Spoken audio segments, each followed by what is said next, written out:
রাজ্য সরকারের ওষুধ প্রস্তুতকারক কোম্পানিগুলির যে পরীক্ষা চলেছিল তার মধ্যে গুণগত মানে উত্তীর্ণ হতে পারেনি হুগলি শ্রীরামপুরের স্ট্যান্ডার্ড ফার্মাসিউটিক্যালের বেশ কিছু ওষুধ।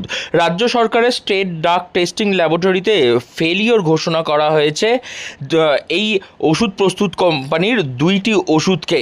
শ্রীরামপুর স্ট্যান্ডার্ড ফার্মাসিউটিক্যাল তাদের বেশ কয়েকটি ওষুধ গুণগত মানে না পাশ করতে পারার জন্যে হতাশা না রেখে বরঞ্চ আগামী দিনে আরও ভালো করে কাজ করার চেষ্টা চালাচ্ছে এই ওষুধ প্রস্তুতকারক কোম্পানিটি। কি বলছেন এই বিষয়ে এই ওষুধ প্রস্তুতকারক কোম্পানির সদস্যরা, শুনুন। না, এটা আমাদের শুধুমাত্র ওয়েস্ট বেঙ্গল গভর্নমেন্টকেই আমরা সাপ্লাই করি। তাই আমাদের এই যে ধরনের নিউজ মার্কেটে দেখছেন যে দোকান থেকে আমাদের স্যাম্পেলিং হয়েছে, আমাদের দোকানে এই প্রোডাক্ট সাপ্লাই হয় না।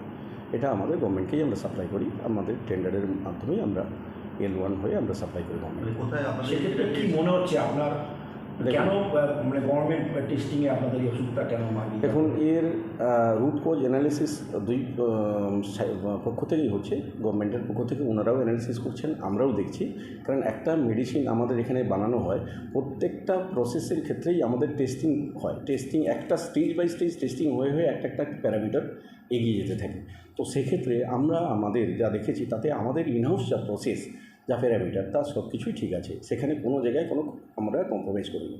তো সেক্ষেত্রে এই মুহূর্তে আমি এর অ্যানালিসিস আমি আপনাকে বলতে পারবো না, কারণ কি এখনও আমাদের ইনভেস্টিগেশন এখনও চলছে এবং আগামী 3-4 দিনের মধ্যে আমরা আমাদের যা রিপোর্ট হবে তা আমরা ড্রাগে কর্তৃপক্ষের কাছে জমা করব।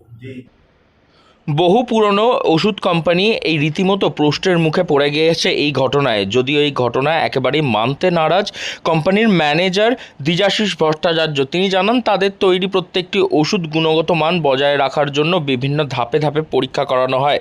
তবে ওষুধ তৈরির ক্ষেত্রে যদি যে কোনো সমস্যাগুলি এসছে সেই বিষয়ে তারা খতিয়ে দেখছেন এবং যে ওষুধ নিয়ে তাদের এই এত সমালোচনার মুখে পড়তে হয়েছে তা মূলত হচ্ছে অ্যান্টিবায়োটিক ওষুধ। টেন্ডারকে আরও বাড়ানোর চেষ্টা করছি যাতে কোনো জায়গায় কোনো খামতি না থাকে এবং সাধারণ মানুষের কাছে যেন মানে গুণবত্তা সম্পন্ন ওষুধই মানুষ পায়, সাধারণ মানুষ। তো সেখানে আমরা কোনো জায়গায় জিরো টলারেন্স পলিসি আমাদের, যে কোনোভাবেই যেন মানে কোনো জায়গাতে কোনো চুক না হয়ে যায় যেখানে ওষুধের গুণগত মান নেই। কম্প্রোমাইজ একদম জিরো টলারেন্স পলিসি, মানে এখানে কোনোভাবেই আমরা কোনো কম্প্রোমাইজ করতে চাই না, যাতে কি সাধারণ মানুষের কাছে সঠিক মেডিসিনটাই পৌঁছায়, মানুষ যেন ভরসা বা বিশ্বাস না হারিয়ে ফেলে। মানে স্ট্যান্ডার্ড ফার্মাসিউটিক্যাল কোম্পানি বলে রাখেন 1945 সালের কোম্পানি, এবং 1945 সাল থেকে আজ পর্যন্ত আমাদের একটাই মোটো যে ওষুধ খেয়ে যেন মানুষ তার নিরাময় হয় এবং সে মন থেকে অন্তত মানে আশীর্বাদ করে মানুষকে। তো সেখানে এই এথিক্স যেন আমাদের কোনোভাবে আমরা হারিয়ে না ফেলি। বহু পুরাতন ওষুধ তৈরির কোম্পানি, সেই কোম্পানির ওষুধই এখন পড়েছে প্রশ্নের মুখে। তাদের তৈরি অ্যান্টিবায়োটিককে ফেলিওর ঘোষণা করেছে রাজ্যের মেডিকেল পর্ষদ। হুগলি থেকে রাহি হালদার, লোকাল 18 বাংলা।